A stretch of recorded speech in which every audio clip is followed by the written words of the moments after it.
Halo, selamat datang kembali di Auto Friend. Ya, pada video kali ini kami akan membahas tentang perubahan skema pengenaan pajak PPNBM atas mobil baru yang rencananya akan diterapkan mulai tanggal 16 Oktober tahun 2021 atau 2 tahun sejak ditetapkannya peraturan pemerintah nomor 73 tahun 2019 pada tanggal 15 Oktober 2019. Akan tetapi baru-baru ini yaitu pada tanggal 2 Juli tahun 2021 pemerintah memberikan sedikit perubahan yaitu dengan menerbitkan peraturan pemerintah nomor 74 tahun 2021 di mana poin perubahan yang penting adalah bahwa untuk mobil hybrid dan juga mobil plug-in hybrid electric vehicle atau PHEV dinaikkan sedikit tarifnya atau yang semula tidak dikenakan menjadi dikenakan. Untuk detailnya mari kita simak video berikut ini sampai habis. Baiklah, jadi yang harus dipahami pertama kali adalah bahwa ini adalah tentang pajak PPNBM, yaitu yang berpengaruh pada harga jual mobil ketika kita membeli mobil baru, dan bukan pada besaran pajak tahunan yang kita bayar tiap tahun ke Samsat, karena itu berdasarkan NJKB yang dikeluarkan oleh Samsat berdasarkan taksiran harga mobil pada setiap tahunnya.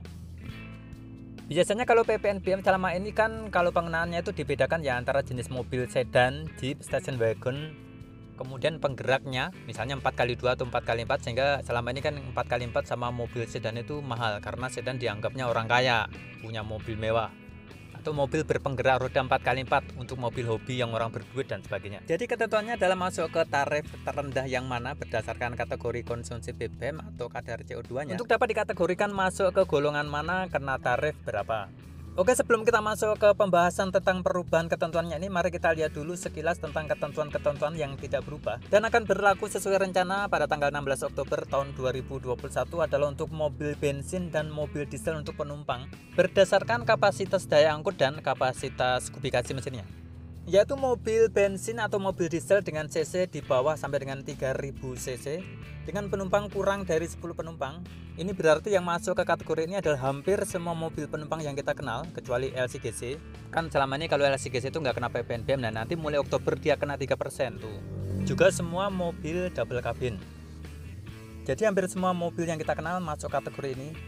Apakah dia LMPV, LSUV, hatchback, city car, compact SUV, subcompact SUV, medium SUV, dan sebagainya dan sebagainya. Mau sedan, mau penggerak 4x2 maupun 4x4. Yang penting bukan LCGC. Dimana untuk pengenaan tarifnya secara gampangnya terdapat 4 kategori atau 4 level tarif. Yang pertama adalah, ini istilah kami saja ya untuk menggampangkan, yaitu irit parah, irit, boros, dan boros parah. Irit parah tuh kalau konsumsi BBM-nya di atas 15,5 km per liter untuk bensin dan 17,5 km per liter untuk diesel. Irit kalau antara 11,5 sampai dengan 15,5 untuk bensin dan 13 sampai 17,5 km per liter untuk diesel.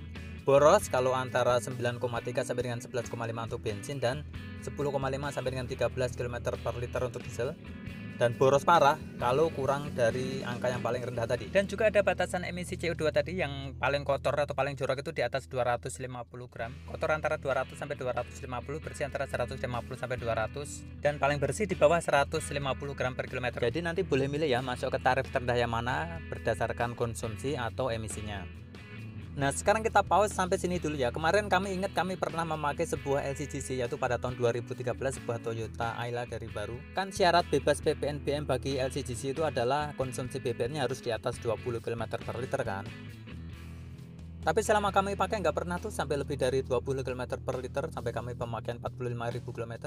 Dari average fuel consumption-nya kurang tuh, dari 1:20 paling ya 1:13, nggak sampai 1:15. Nah nanti gimana tuh, makanya yang menentukan konsumsi BBM dan juga emisinya tuh dari dinas atau kementerian yang bersangkutan, yaitu di sini adalah Kementerian Perhubungan sebagai pihak yang berwenang atau berkuasa untuk menentukan harga mobil berdasarkan hasil pengetesan mereka yang entah gimana caranya untuk dapat meningkatkan tingkat efisiensi BBM dan juga untuk kadar emisi. Karena kan namanya standar pengujian pasti beda-beda kan, apakah murni di tol atau murni di jalan biasa atau kombinasi, tingkat kombinasi kemacetannya gimana, biarlah mereka yang menentukan. Misalnya mobil kami di tol bisa 1:19, di jalan biasa 1:15, tapi ya kalau sehari-hari dicampur-campur jadinya 1:13, sama aja. Oke, lanjut lagi ke pembahasan tarif tadi. Jadi kita belum bisa menentukan dengan pasti misalnya Innova 2000 cc PPNBM-nya apakah 25% atau 40%, karena kita belum tahu hasil mereka mengetesnya gimana. Lagi pula kan bisa jadi misalnya walaupun bensinnya boros tapi kalau hasil pembakarannya bersih, bisa saja masuk ke tarif yang lebih murah. Atau misalnya contoh yang kedua nih, sebuah sedan Toyota yaitu Camry 2500 cc. Sedan itu kan dulu kena PPNBM-nya mahal tuh 30%. Sekarang kan harganya 682 juta rupiah tuh. Nah, bisa nggak dia konsumsi BBM-nya di atas 15,5 km per liter?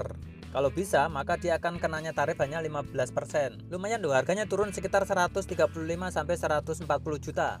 Atau bisa nggak dia emisinya di bawah 150 gram per liter?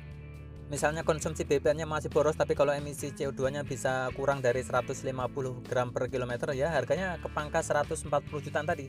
Jadi ya memang surat sakti dari Kementerian Perhubungan akan sangat berpengaruh sekali terhadap penentuan nasib para mobil-mobil ini ke depannya. Nah, kalau itu tadi kan antara 0 sampai 3000 cc. Kalau di atas 3000 sampai dengan 4000 cc, maka level tarifnya adalah 45%, 50%, 60% dan 70%. Di atas 4000 cc gimana? Ya udah, itu biarin aja lah, mereka ditarifin berapa. Mereka aja nggak ngitung, ngapain kita ngitung? Kemudian juga berikutnya untuk double cabin, mereka akan selama ini kena di 4x4 yang mahal itu kan. Sekarang udah nggak ada lagi 4x4, 4x4an. Cuman ada irit, sedang, boros 10%, 12% dan 15%. Juga untuk LCGC kalau nggak memenuhi di atas 20 km per liter dan 150 gram per kilometer, ya dia akan masuklah ke tarif mobil biasa yang 15% itu. Selanjutnya yang tidak berubah juga sesuai rencana adalah untuk mobil listrik tetap menggunakan skema PPNBM 0% mulai Oktober 2021. Tetapi yang berubah adalah untuk mobil dengan jenis plug-in hybrid electric vehicle atau PHEV, yang semula itu rencananya 0% diubah menjadi 5%. Sedangkan untuk yang hybrid non plug-in atau yang nggak ada colokan listriknya dibagi dua, yaitu full hybrid dan mild hybrid. Nah, yang walaupun mild hybrid itu sudah jarang banget ya, udah langka ya. Yang motor listriknya tuh hanya untuk bantu menurunkan RPM mesin itu loh. Jadi mesin bensinnya tuh nyala terus, cuman kadang-kadang dia dibantu oleh motor. Seperti pada R3 diesel itu loh, itu kan jarang banget. Jadi bisa kita abaikan saja. Sehingga yang penting yang perlu kita perhatikan hanya di full hybridnya saja, dimana di sini termasuk adalah Nissan Kicks, Corolla Cross hybrid, Altis hybrid, Camry hybrid dan sebagainya yang hybrid itu. Tapi yang nggak ada colokan listriknya, tarifnya diubah menjadi lebih tinggi, yaitu menjadi 6%, 7%, 8% dari rencana semula itu 2%, 5% dan 8%. Kategorinya juga sama, untuk konsumsi BBM-nya batasannya adalah 18,4 dan 23 km per liter. Lebih tinggi dari itu berarti irit, di antara itu berarti sedang, kurang dari itu berarti boros kalau bensin. Nah, kalau diesel itu batasannya 20 dan 26 km per liter. Tapi kalau untuk hybrid ini ada batas bawahnya, yaitu kalau bensin itu 15,5. Kalau nggak sampai 15,5 ya malu-maluinlah sebuah mobil hybrid. Nanti nggak dianggap hybridnya, nanti masuk ke tarif mobil biasa. Nah, habis dia hybrid tapi kok kurang dari 15,5 itu kan sama aja bukan hybrid gitu loh. Tapi masih mungkin bisa tertolong dengan kadar emisinya. Misalnya yang paling jorok itu 150 gram per kilometer dan batasnya adalah 125 dan 100. Kalau masih mengaku hybrid tapi masih ngebul di atas 150 gram per kilometer, ya udah masuk ke tarif mesin biasa yang kena tarif 15, 20, 25 dan 40% tadi. Dan khusus untuk mobil hybrid baik yang PHEV maupun yang full hybrid ini akan dinaikin lagi pajaknya kalau di masa depan investasi untuk mobil listrik itu sudah di atas 5 triliun dan mulai berlaku setelah 2 tahun dari realisasi investasi atau saat mulai produksi. Maka tarif PPNBM untuk mobil hybrid ini akan makin dijepit lagi, akan dinaikkan menjadi 10, 11 dan 12%. Dari kalau yang tadi kan 6, 7, 8%. Dan untuk PHEV akan dinaikkan menjadi 8 dari sebelumnya 5%. Jadi ya maksudnya itu kalau mobil listrik nanti makin rame, SPKL itu makin banyak, maka siap-siap mobil hybrid akan makin dinaikkan harganya. Walaupun masih di bawah mobil bensin, tapi ya memang ini lumayan adil juga ya. Ya iyalah, masa hybrid disamakan dengan EV, nanti kapan kelarnya mobil-mobil bensin itu kalau semuanya mainnya di hybrid aja kan. Toyota nih rada-rada kesel nih, udah riset hybridnya udah lama banget, cuman dianggap sebagai pengisi masa transisi aja. Ketika masa transisi sudah selesai, udahlah dia makin dinaikkan harganya gitu.